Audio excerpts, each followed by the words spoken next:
Hello, everyone. Welcome to our skill building, note taking, and time management webinar. I'm Angela Francis. I'm the Assistant Dean of General Education and First Year Experience. This is the first time I've spoken to you since the semester started, so I hope you have each had an amazing beginning to the semester. In this webinar, we're going to cover two different skills that you all have great foundations in, I'm sure, but we'll hopefully exit this webinar knowing some new tools and tips that can help you be even better with them. Those skills are time management and note taking. So I'll actually cover time management first and then talk about note taking at the end. In terms of just some general rules of engagement, they are the same as they were during orientation. So if you have any questions, please do pop them in the QA. You can do that at any point during the webinar because I will check for those at the end. You can use the chat function if you have a technical issue or just want to chat. And members of our events team are also going to be posting some useful tips in there as well. So with that, let's jump right into time management. And in particular, I want to talk about three different aspects of things that can sometimes cause people trouble. There's time management when you are struggling with procrastination, time management when you are dealing with distraction, and time management when you are just overwhelmed. There's just too much to do. So thinking about procrastinating, one thing that it's important to step away from is this thought that if you're procrastinating, it's because you're lazy or it's a personal flaw in who you are. At its heart, procrastination is actually an attempt to avoid some sort of negative feeling. So that can be about the task. You might find it really boring. You could find it really stressful. It could be in an area that you just don't have confidence in. All of those types of feelings about a task or a subject will make you more likely to procrastinate on it. But in addition to that, if your life is in a state where you're feeling bad or sad or depressed in general, you're probably more likely to procrastinate on tasks you wouldn't usually do so with. So I know that when I've had rough patches in my life, I can sometimes have a hard time even getting myself to send a good news email. It has nothing to do with the email. It's really just about the state of my life at the moment. And so all of that means that emotional regulation strategies are actually what you need to use rather than thinking about time management itself here. So three quick tips or questions that you can ask yourself. First, if the problem is the task, so it's your feelings about the task itself and not some larger issue in your life, ask yourself what the first step is of your first step.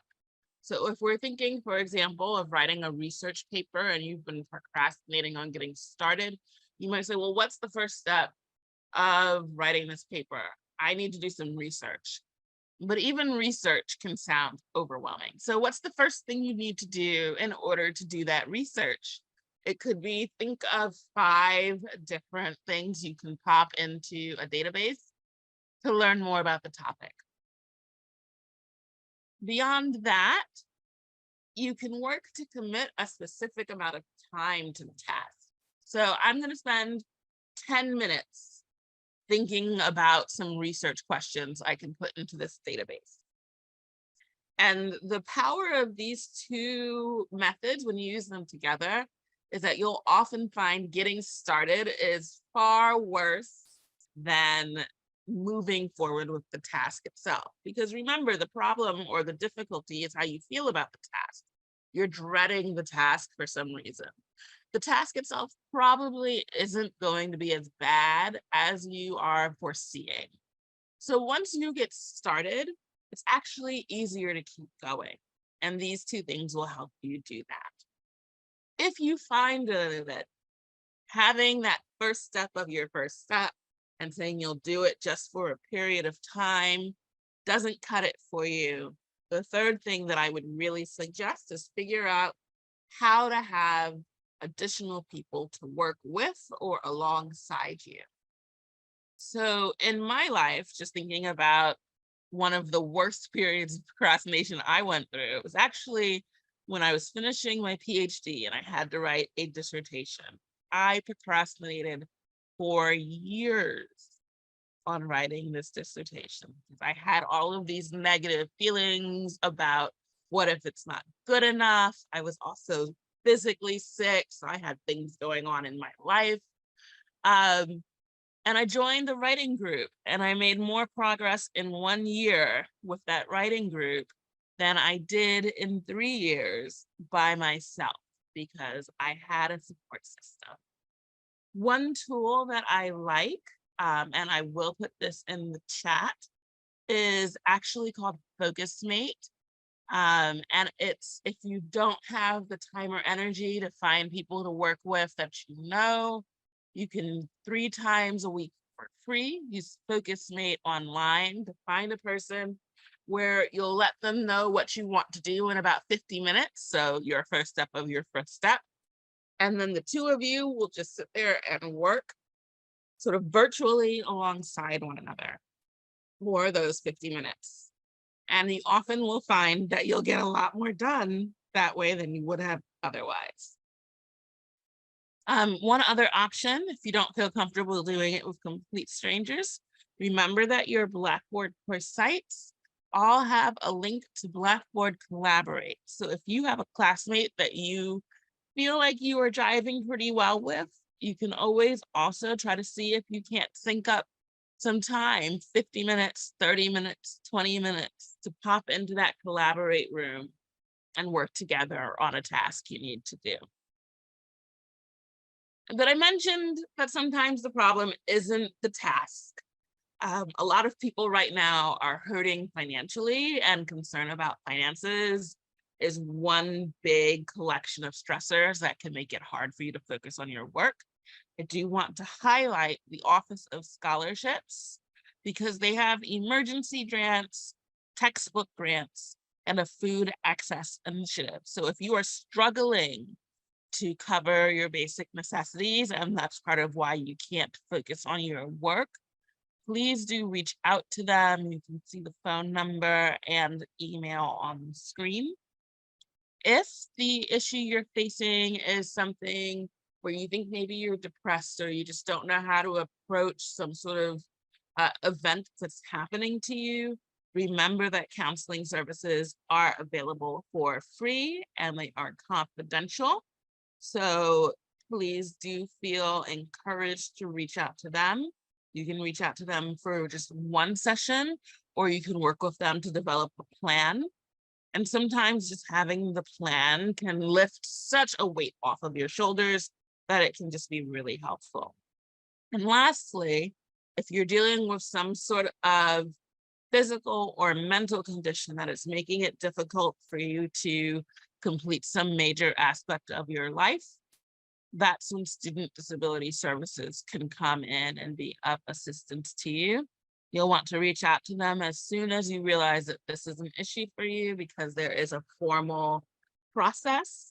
But what this can do is help provide different accommodations, for example, more time on exams and things of that nature, so that you can have the tools you need so that you're not quite so worried about how your physical or mental health, either in temporary or more long-term conditions, will affect your ability to move forward. So those are the tips I want to give you about procrastination. I want to move on to being distracted because for me, at least, I find myself being much more easily distracted now than I was when I was younger. So if your problem is that you just can't focus on the work, you can get started, but you can't focus, do look back at those anti-procrastination strategies because sometimes using those can help you dig more deeply into the task that you're working on. But beyond that, remember that despite the fact that sometimes it feels like we are great multitaskers, studies are showing that multitasking really is not our friend and that we don't do as well on any of our tasks if we try to split our attention between them. Studies are showing that actually we're not focusing on two things at once. We're just kind of alternating between the two. And whenever you do that, there's a period of time that you lose. So if you can try to focus on one thing at a time, you might find that that really helps you. And one method you can use for that if you're thinking about scheduling is time blocking. So sometimes that's just blocking out time on your calendar, on your personal calendar, saying this is when I'm going to do this work. I'm only going to focus on this work for the next 30 minutes. It doesn't have to be a huge block of time. I also want to point out that even though when you get a pop-up, I know I at least will feel pressure to respond instantly, you don't have to. And if you find yourself responding to things instantly, it's a good idea to actually mute or turn off some of those notifications. So while working on this presentation, I turned off my email notifications. I muted my phone for all but emergencies.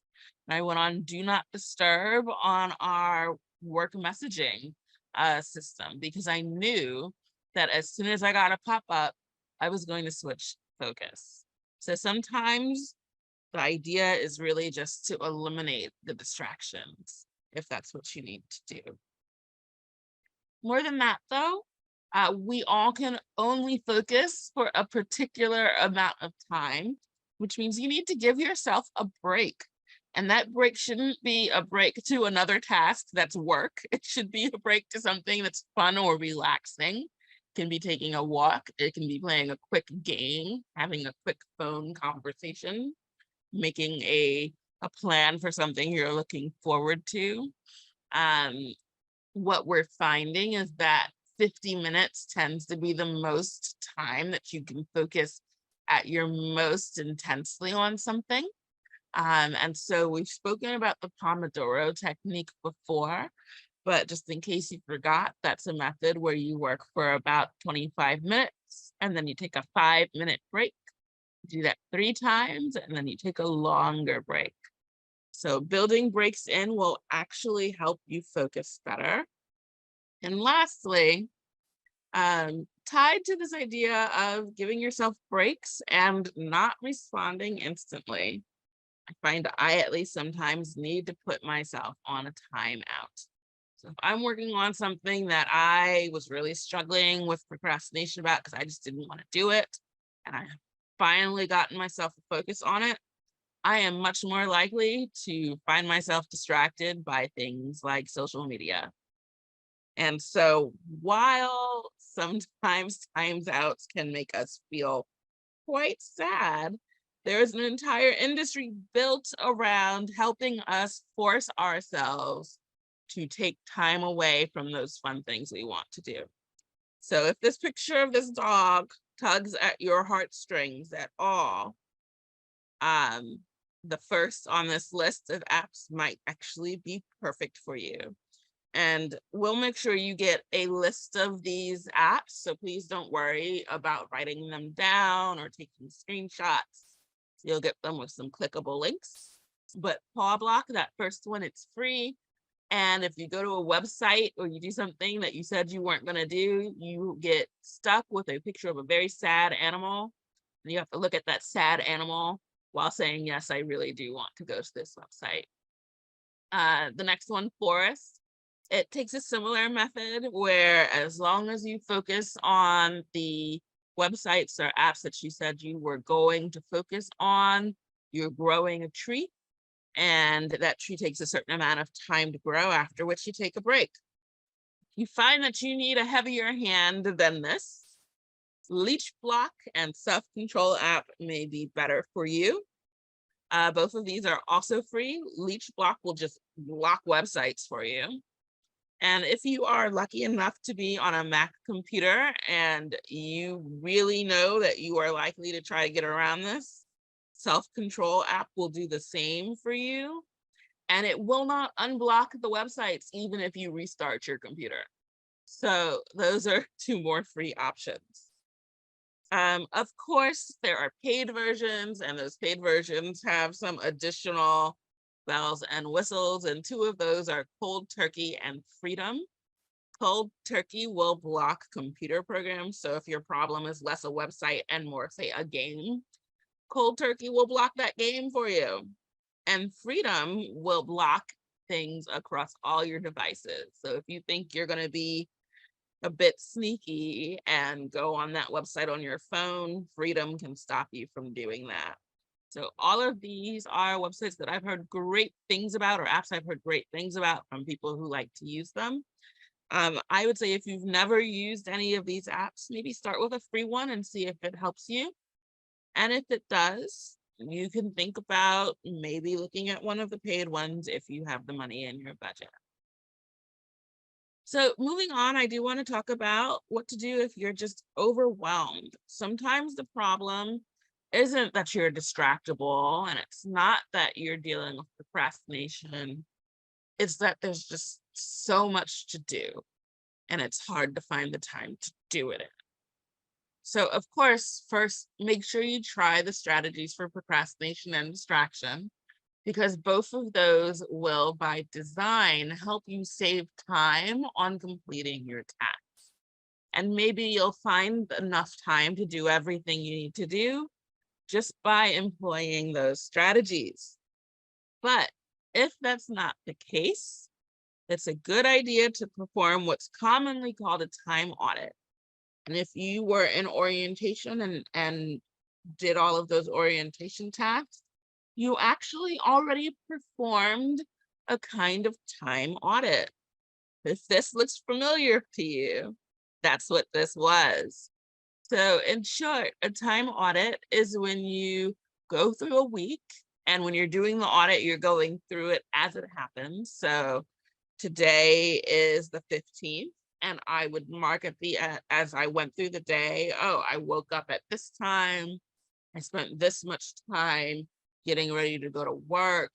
I took a break that I thought was going to be 10 minutes, but was actually 40. And then I did some work, and you would go and you would mark that down throughout the day. You would do that for a week, and you would see how does the way you actually spend your time match up to how you think you spend your time. And it's super important to do this first because it will give you multiple types of insights. One, you might find that you are taking a lot more break time than you think you are. It's not something to feel bad about, but that's something to think about why you may be doing that. Are you dealing with burnout and you didn't realize it? In which case, you need to address that. Are you not sleeping as much as you thought you were? That could be causing problems. But of course, you might also find areas of your week where you could probably do some more work if need be. So you'll learn a lot about how you spend your time. This can help you as you are battling those issues of overwhelm. But let's say you do this and you don't find any time. You just really, truly don't have time in your schedule to play with.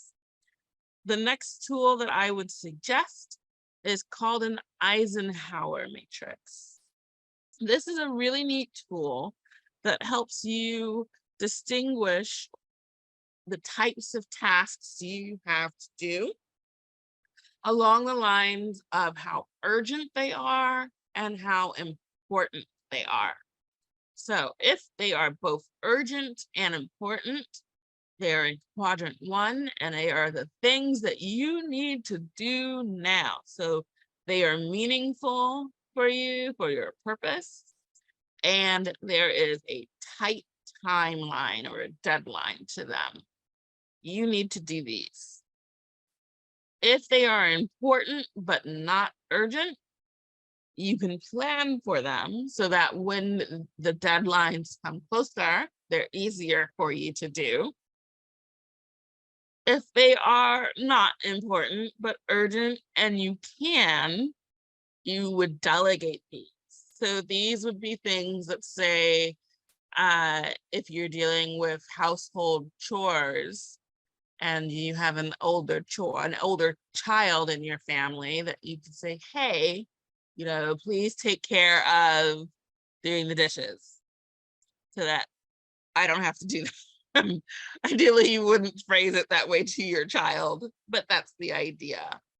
Likewise, these are areas where you might be able to find ways to integrate tools to help you do it. So there may be, depending on the type of task, there may be tools online that you can use to help make these processes faster and easier for you. And lastly, you've got not urgent and not important. And while it seems obvious that we can eliminate these, sometimes it really takes thinking about them and to realize that actually something is not important. It looks like it's on fire, but it's not really on fire. And so I like to do these when I'm feeling particularly overwhelmed, say in the middle of the week, so that I can get more clarity on what do I really need to focus on and what's creating noise in my mind that's keeping me overwhelmed and therefore making me more likely to procrastinate. So that's what this is. And I will share that when I was in a project management workshop, one goal that they gave us is that in an ideal world, we would all get to the point where quadrant 1, so important and urgent, is empty. And we never have anything that's on fire that needs to be done right now because it's important. We can always plan and give ourselves more leeway. So I thought that was a great goal. I admit I'm not there yet, but if I'm there one day, I hope you are there too. Lastly, I want to focus on the possibility that maybe if you're writing a to-do list, your to-do list might be the thing that's overwhelming you. And so in terms of designing a better one, the first step is getting it all down. So what are all of the things we need to do? The problem is that a lot of us stop there. And so we have these to-do lists with 20 items and we look at them and we get overwhelmed and we don't know where to start. And we maybe start from number 1, but that might not be the most important item on your to-do list. So step 2, make sure that they're all tasks and not goals. So a task is a concrete action. A goal is something you want to eventually achieve. So rather than write complete research paper when you're in a spot where you haven't started that paper, you would go back to think about or write down 5 research questions to search for. And that would be a task on your to-do list. Next is to apply the Pareto principle. So this is how you figure out, it's another way to figure out what is most important on your list. And it's the idea that 20% of the things we do lead to 80% of our progress or positive outcomes. So if you look at all of these things you've written down, what are the things that are going to make the biggest difference in your life or your projects right now? And then after you've done that, limit yourself to 3 to 5 tasks. If you finish all 5, you can always do more, but just think about how overwhelming it can feel to see 20 items to do on a day, right? Figure out what the 5 key ones are, either because they are important and urgent, or because you've identified that they are the things that are going to move you the closest to your eventual goals, and make those the things that you put on your to-do list for the day. Before I move on, I just want to highlight, check off things when you're done, please. Cross them off if you like, but I actually like to highlight things. because when I highlight them, I can still see them clearly and the color makes me happy. And it's just nice when you're done to see, even if you don't finish everything on your to-do list, the progress that you made. That ties into this idea of just please being kind to yourself. So if you are procrastinating or feeling overwhelmed in particular, you are probably already not in the nicest mindset to yourself. And our inner voices can be so incredibly harsh, and they are not helping you move forward. So think about, at the end of the day, what did you do that brought you closer to your goals? And you can think about how you can try to build on that tomorrow, but start from a place of really acknowledging the progress that you made, because that's important too. Don't just look at that end results and the distance to them. So I do see some questions in the QA. I want to cover effective note taking and then just do all of the QA questions at once. But if you do have any questions you haven't put in the QA yet, please do feel free. So let's talk about note taking. In terms of effective note taking, I want to talk about annotating as your foundation, how to take notes from videos and lectures, choosing your note-taking formats because there's more than one, and how to make sure you are hitting the important things in your notes, because sometimes that can be a real concern. So let's start with annotating. Just in case you're not familiar with it, this is an example on the side here of annotation. You can see that it's a combination of highlighting and writing in the margins. So you are benefiting from annotating because you're identifying key ideas and information in the things you're reading. You're also thinking about key questions that you need clarification on. So the example I have here, I'm actually annotating an assignment rather than an article because I want to make sure I understand what's required of me there. Then also think about how what you're reading can help you work on your assignments. So it's really just sort of a thought process. And it's a way that you can go back to things in months or potentially years when you're working on your capstone and not need to reread the entire source because you can see what you thought and at the time.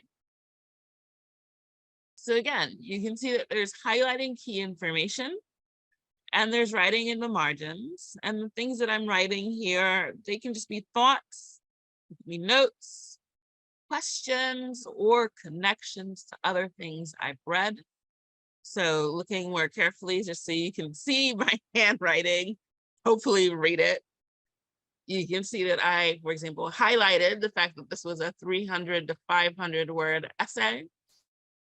And I highlighted people I needed to cite, as well as what the format of the assignment was. And then in my notes, I was thinking about, oh, well, if I'm summarizing this, this can be my first body paragraph. This would be the conclusion. I need to ask the professor about how to cite. So all of these things then help organize my next steps.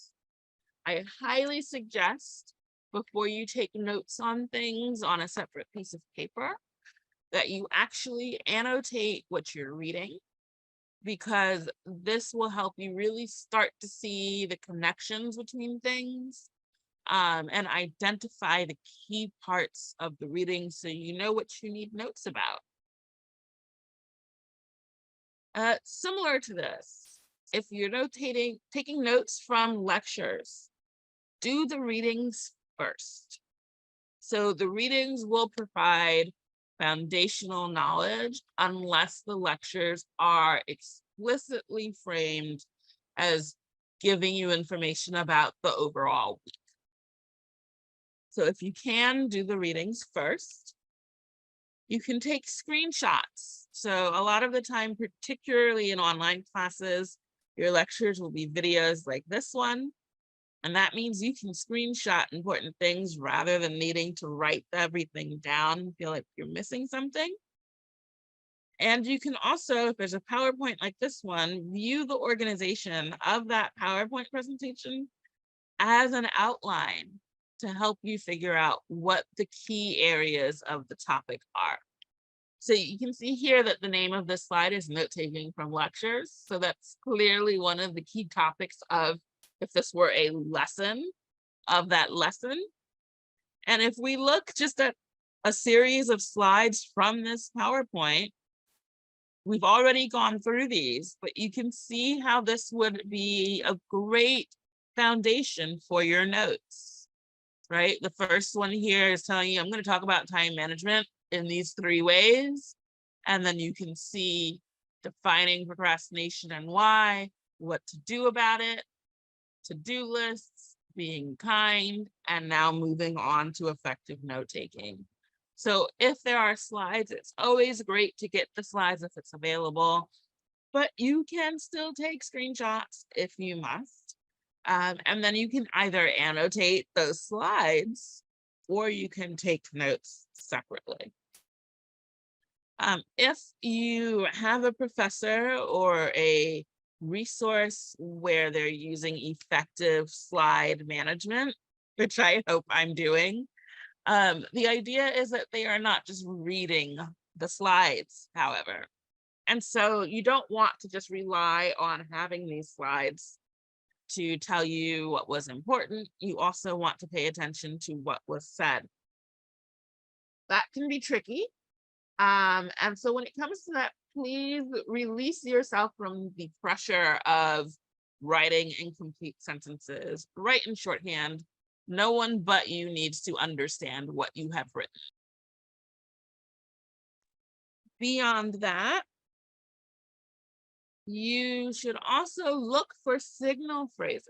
So I just used one. Beyond that, I'm signaling that there's a list. But you might hear things like, for example, or importantly, first, secondly, next, to sum up.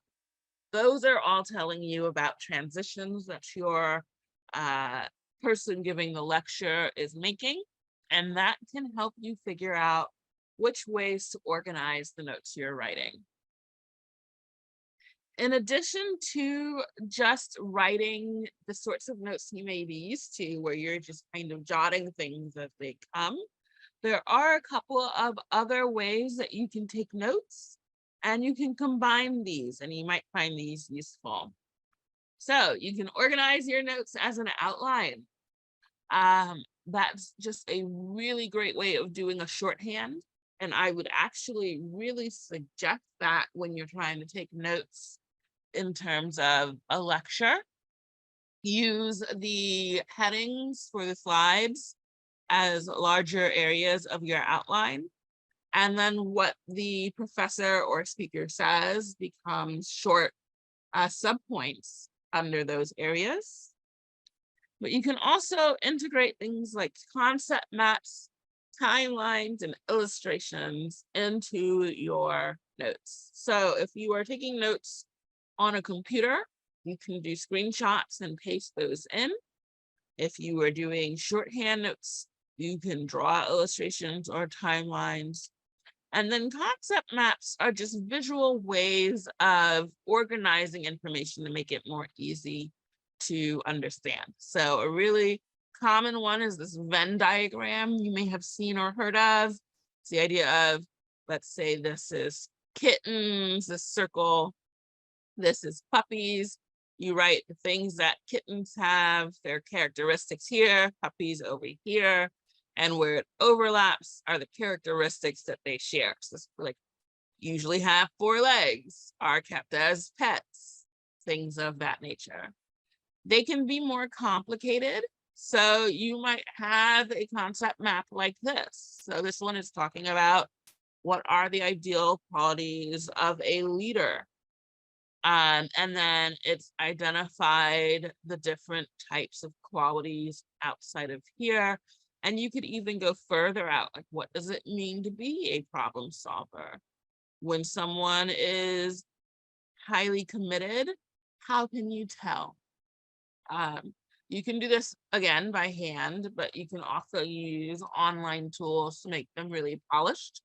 I wouldn't worry about making notes polished if you don't think you'll return to them outside of the class. But if you're taking a course that you really do think is tying into your main interests and that you will use either as a capstone project portion or in your life more generally, it may then be worth taking the time to sort of revise your notes, just because the act of reviewing and rewriting them can really help cement them in your memory. A similar thing that can help you with that is actually a whole different method of note taking, beyond highlighting, which is Cornell notes. So one of the things that we'll make sure that you have at the end of this is a template you can print out and use for Cornell notes, but you can also just organize loose leaf paper in this way. The idea is that you start in this note-taking column and you take notes in whichever format works best for you. So all of the different methods I just mentioned would go here. After you've done that, you review your notes and you add guiding questions and key terms. So if you notice, the first part of your notes about this presentation is about time management and procrastination. That would be a key term that goes here. You might have a question that you realize you don't have the answer to yet. So perhaps when you were taking notes about how life can affect procrastination, how do you know when it's time to speak to a counselor? Ask that question here. But what you end up with is sort of the equivalent of tabs that you can look at your questions and key terms and know what parts of your notes to go to for that information. To make sure that your key terms and your questions are accurate, you'll want to actually cover your notes up and try to answer any questions you asked without referring to the notes. So that will tell you either that you have accurately defined and covered the answer to the question that you think will be important in this subject, or it will identify an area where you need to reach out either to your professor or by reviewing the readings to find out the answer to that question. So it will help you figure out what blind spots you have. And then at the end, once you've done all of that, you write a review or a summary. I have here on the bottom of the page that assumes that you have one page of notes. You would do it either at the bottom of each page or at the end of your notes for the day. And so you are summarizing what you learned in a nice, neat set of a couple of sentences. And that is another way both to really cement the knowledge into your mind, but also so that when you are going back through your notes, you can find where the information you need is actually located. If you aren't sure where to focus, so you're overwhelmed or you're writing notes about everything, or you're highlighting everything, here are 4 things that might be useful. And after this, we'll move on to the QA portion. So first, what came up when you annotated? Because remember, one of the things that you're looking for when you annotate are questions you have. So if you had some questions, were you able to take notes when they came up during the lecture? Or if something seemed really important when you annotated both readings for a week, that's a definite sign it should be in your notes. If you're trying to figure out what's important in the overall course, look for the course and unit learning outcomes. So you'll often find course learning outcomes on the syllabus. These are the things that you should expect to know how to do or to have done by the end of the class. So there will be topics of knowledge, there will be skills. See if anything you're reading ties into those outcomes. Some courses will then break that down into units of a couple of weeks or into individual weeks. And so if something pops up in a lecture and it's one of those learning outcomes, you know it's important and you know that it's more likely to end up on an exam or be part of what you need to write for a paper. Similarly, look at any assignment rubrics. The rubrics will let you know what the professor is really valuing in this part of the course. And so if a rubric says, for example, that in a paper you need to use 2 pieces of quantitative data, and the course is covering different types of data, you should keep your eyes and ears open for moments where the resources are telling you how to use data responsibly.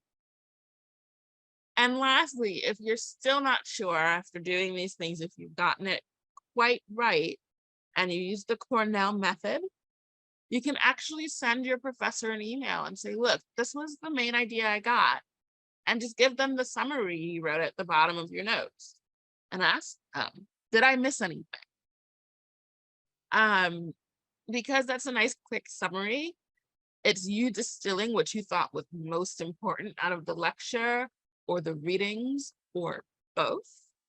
And it's easy for your professor to highlight areas that you may have missed. So I definitely suggest taking advantage of that, or if possible, your professor's office hours. So that is it for some suggestions on both time management and note taking. I do want to check the QA.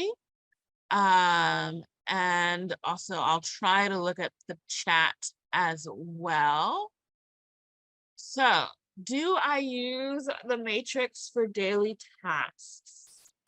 And that I believe is referring to the matrix where I've got important versus urgent. I will use that matrix whenever I'm feeling overwhelmed or lost. So if I get to work in the morning and I write my to-do list and I'm just like, oh my gosh, there are too many things to do and I don't even know where to start and I don't want to do any of this, then I will use that matrix because it will help me identify what are my key tasks. But I will also sometimes do it for the week because in an ideal world, I can on Sunday really look at the week ahead and say, what are the things I can foresee coming up for me? And use the matrix if I see I have a busy week coming. So I would say use the matrix whenever you're just not sure where to start or you're worried that you might not be accurately spending your time where it is most valuable, and make it work best for you that way. And then note-taking tips for when you don't have a lot of time. I would say for me, it varies a bit depending on what is my purpose for these notes. If I can only do one part of note-taking, I will annotate. I will annotate well. And I will write in the margins. And if I must, I can use those as my notes. So I would say if there's just one part that you can do and you are taking notes on something written, that is what I would do. Ideally, you'll do the rest of it, but I think that part for me, I made it through particular assignments where that was the only thing I had time for, and it worked well enough. But again, that does depend on why you're taking notes. So that works better if you are working on something where the assignment is due that week. That is not as effective if the assignment will be due at the end of the semester, because then you're flipping through everything you read, and you're looking for what you highlighted and annotated over 15 weeks. So if you're truly strapped for time, one method might be to start with annotating. And then at the end of the week, after you've participated in the discussion and you've seen what the professor said in the announcements, look back at those annotations and jot down things that came up so that you can really highlight the parts that seemed particularly important. If I am short on time and I'm doing something that's a lecture, or I'm trying to take notes on a lecture, I will probably actually take notes on the computer rather than by hand. For me, part of that is because I'm a faster typer than I am a writer by hand. And part of that is because I can start from screenshots. So I will take a screenshot of a slide and then I will annotate the slide. And that will get me started with video content rather than writing everything from scratch. If you are thinking more generally about note-taking for video content, and I'm going to pause my share just for a moment to go back, I would say that I would follow the tips for note-taking from lectures. So if you're looking at video content, and you've got a PowerPoint as part of the video, I would take screenshots. I would view the PowerPoint organization as well as ways to help me figure out what to take notes on. And then I would follow these when I'm listening. So I do this even at work, in terms of taking notes during presentations and meetings. I have been known to take screenshots of PowerPoints, pop them in a Word document, and then focus on taking the types of notes on the screen now while typing underneath the screenshot of the relevant slide. So that helps me personally, and I would definitely suggest that for you. I would also just suggest generally with video content or any content where time is of the essence, don't worry so much about form. You can always go back and adjust how things look in your notes to make them better organized. Just focus on trying to get the key thoughts down.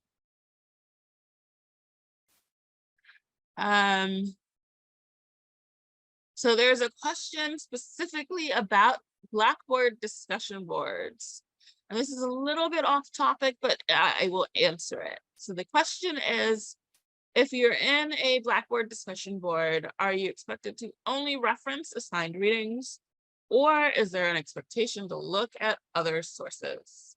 So to know for sure, I would suggest looking at the rubric. If you go into my grades in Blackboard, you should, if there's a rubric built into Blackboard, be able to actually view the rubric ahead of time. And that rubric will let you know what you need to do in order to get the best possible grade because you fulfilled the assignment to the highest possible degree. So generally speaking, if you are expected to reference outside sources, the rubric and or the discussion board prompt itself will let you know. But that being said, if you are at all nervous or unsure, please do ask your professor because they should be able to clarify that for you. So, question about best tips for time management when you are overwhelmed. So, hopefully, some of the tips from earlier in the presentation were helpful for you there. Um, I would start again with doing that time audit. So, one of the items that you're going to get right now is something, if you were just in orientation, you already have it. It's that time management worksheet where you can make sure that the issue is sort of just time. But if you're truly feeling frozen, and even just thinking about that is too much. Sometimes the best thing to do is to figure out that first step you can take. And don't even worry about it being the most important step.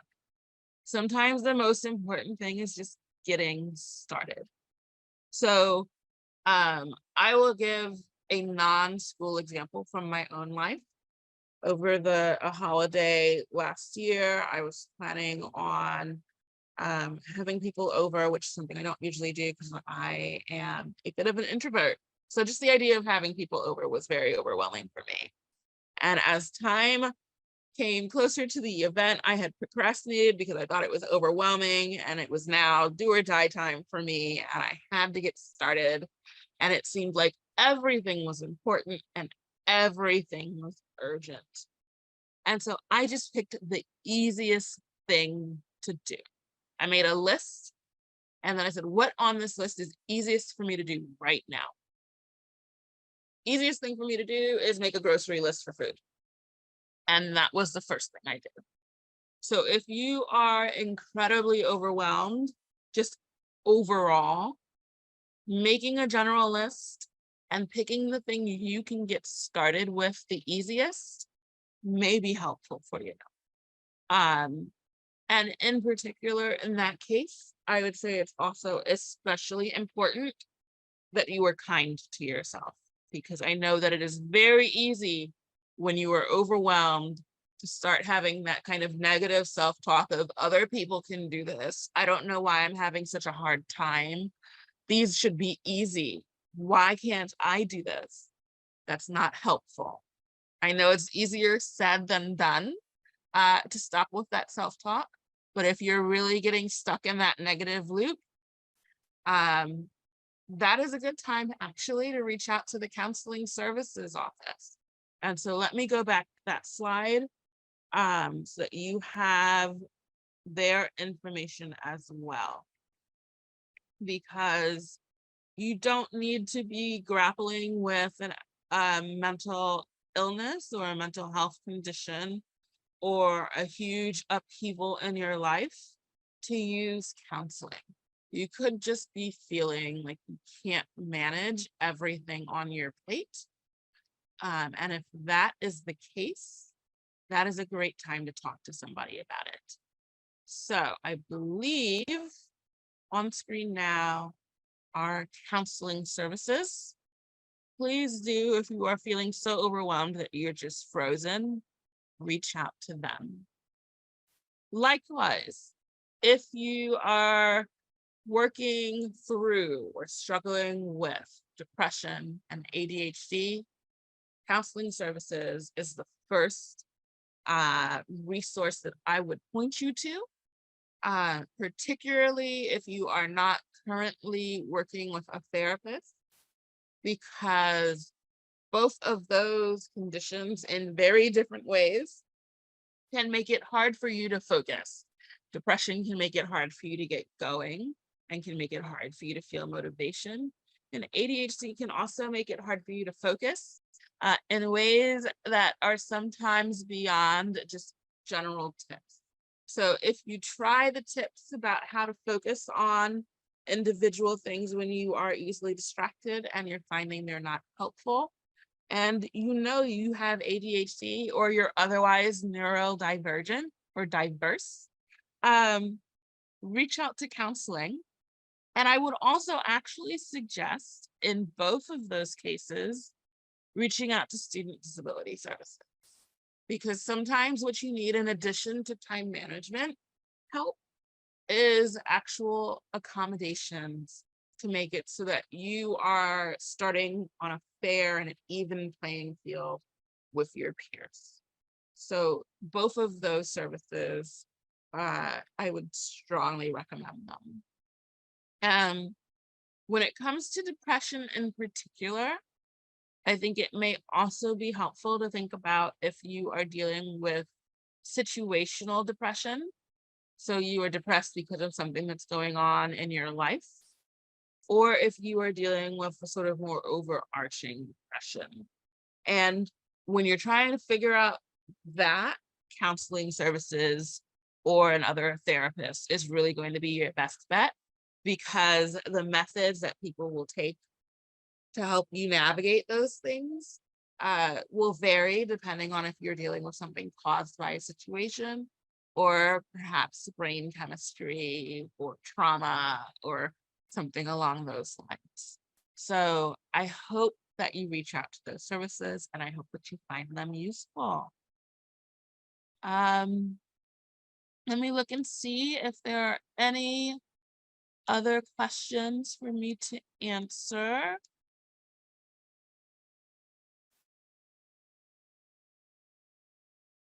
I think that might be it. In which case, I want to make sure that I let you know how to contact my office.